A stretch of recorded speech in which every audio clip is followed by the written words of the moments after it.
Hello guys, આજે આપણે બનાવશું ખજૂરને માવો, એટલે માવાનો ખજૂર. એટલે આપણે પેલા 2 ચમચી એમાં લોયામાં ઘી નાખવાનું છે.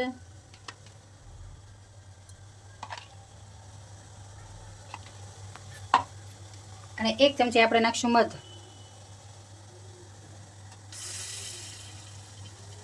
1 ચમચી નાખવાનું છે મધ આપણે. હવે આપણે આ બધો ખજૂર અંદર નાખી દેવાનો છે.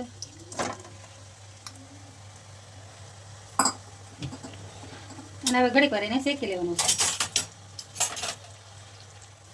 અને હવે આપણે મિક્સ કરી નાખવાનું છે.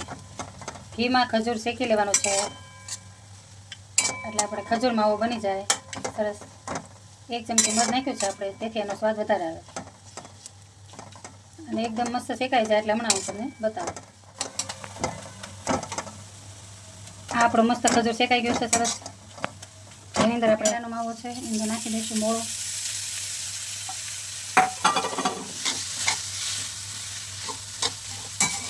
આ આપણે બજારમાં માવો મળે છે એ લાવીશું.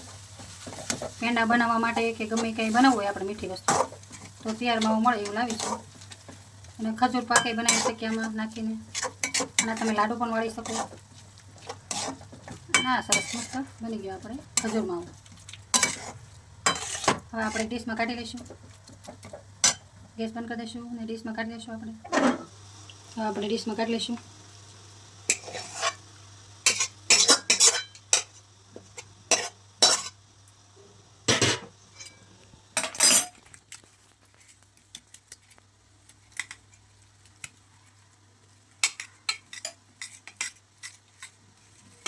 આ મસ્ત આપણો માવો રેડી થઈ ગયો. આની ઉપર તમે કાજુ બદામ જે પણ નાખો એ ઉપરથી નાખી શકો. હું નથી નાખતી, તમને ગમે તો તમારે નાખવાનું. મારી ચેનલને લાઈક આપવાનું ન ભૂલતા.